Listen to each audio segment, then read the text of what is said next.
Good morning students. तो पिछली video में हमने नॉर्दर्न प्लेन्स के बारे में पढ़ा था। तो आज हम पढ़ेंगे the western Ghats and the Eastern Ghats. The western Ghats and the Eastern Ghats mark the western and the eastern edge of the Deccan plateau respectively. तो दक्षिणी पठार के वेस्ट में वेस्टर्न घाट्स और ईस्ट में ईस्टर्न घाट्स पाए जाते हैं। Western Ghats lie parallel to the western coast. और जो वेस्टर्न घाट्स है, जो वेस्टर्न घाट है वो वेस्टर्न कोस्ट के पैरेलल समानांतर पाए जाते हैं। They are continuous and can be crossed through passes only. ये लगातार चलते हैं और इनको केवल जो पासेस दरे होते हैं उनके राही क्रॉस किया जा सकता है। Locate the Thal, Bhor and Pal Ghats in the physical map of India. ये इंडिया के फिजिकल मैप में इन पासेस को शो किया गया है। The western Ghats are higher than the Eastern Ghats. Eastern Ghats की तुलना में जो वेस्टर्न घाट्स है उनकी ऊंचाई ज़्यादा है। Their average elevation is 900 to 1600 metres as against 600 metre of the Eastern Ghats. तो ईस्टर्न घाट्स की ऊंचाई 600 मीटर तक है और इसकी तुलना में जो वेस्टर्न घाट्स हैं उनकी ऊंचाई इनसे ज़्यादा है, वो 900 मीटर से लेकर 1600 मीटर तक जा सकती है। The Eastern Ghats stretch from the Mahanadi valley to the Nilgiris in south. जो ईस्टर्न घाट्स हैं वो महानदी घाटी से लेकर साउथ में नीलगिरी तक फैले हुए हैं।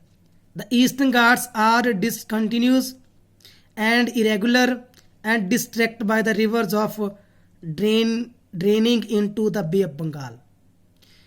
जो ईस्टर्न घाट्स हैं वह अनियंत्रण है, अनियमित हैं और बंगाल की खाड़ी में गिरने वाली रिवर्स के द्वारा इनको काटा जाता है, डिस्ट्रैक्ट किया जाता है। The western Ghats cause orographic rain by facing the rain bearing moist winds to rise along the western slopes of the Ghats. जो वेस्टर्न घाट्स हैं उनका निर्माण जो पर्वतीय वर्षा के कारण हुआ है। जो आर्द्र हवाएं इन माउंटेन्स के साथ टकराकर ऊपर को उठ जाती हैं जिसके कारण इनका निर्माण हुआ है। The western Ghats are known by different local names. जो वेस्टर्न घाट्स के अलग अलग name. The height of the western Ghats progressively increasing from north to south. जैसे हम नॉर्थ से साउथ को जाते हैं तो जो वेस्टर्न घाट्स की ऊंचाई है वो बढ़ती ही जाती है। The highest peaks include the Anaimudi. इसकी जो हाईएस्ट पीक है वो अनाईमुडी है जिसकी ऊंचाई 2695 मीटर्स है। एंड द दोदा बेटा जिसकी ऊंचाई 2637 मीटर्स है। Mahendragiri 1501 metres is the highest peak in the Eastern Ghats. जी ईस्टर्न घाट्स की सबसे ऊंची चोटी है जो महेंद्रगिरी है। Shevaroy hills and Javadi hills are located to the south east of the Eastern Ghats. तो ईस्टर्न घाट्स के साउथ ईस्ट में जो शिवरोई और जवादी हिल्स पाई जाती हैं। Locate the famous hill station of उद्गम मंडलम पॉपुलरली नोन एज ओटी, जिसको ओटी कहा जाता है, एंड द कुडाई कनाल, और इसे कुडाई कनाल भी कहा जाता है। One of the distinct feature of the peninsular plateau is the black soil are area known as Deccan trap. जो प्रायद्वीपीय पठार की सबसे बड़ी विशेषता है इसकी जो मिट्टी है वो ब्लैक है और इसको दक्षिणी ट्रैप के नाम से जाना जाता है। This is of volcanic origin. जो इसका निर्माण हुआ है वह ज्वालामुखी के कारण हुआ है।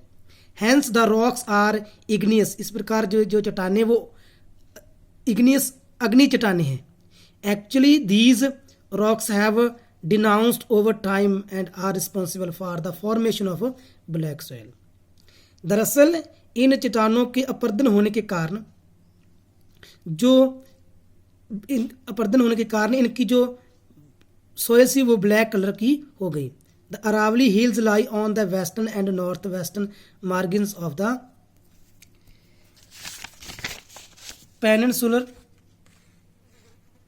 Peninsular plateau. तो जो अरावली हिल्स के ईस्ट वेस्ट और नॉर्थ वेस्ट में जो ये माउंटेन्स पेनिनसुलर प्रदीपी के पठार जो माउंटेन्स पहाड़ियाँ हैं वो पाई जाती हैं। These are highly eroded hills and are founded as broken hills. और ये अपर्दित और खंडर पहाड़ियाँ हैं। They extend from Gujarat to Delhi in a south west north east direction. और ये गुजरात से लेकर दिल्ली तक साउथ वेस्ट और नॉर्थ ईस्ट डायरेक्शन में पाई जाती है। Thanks, have a nice day.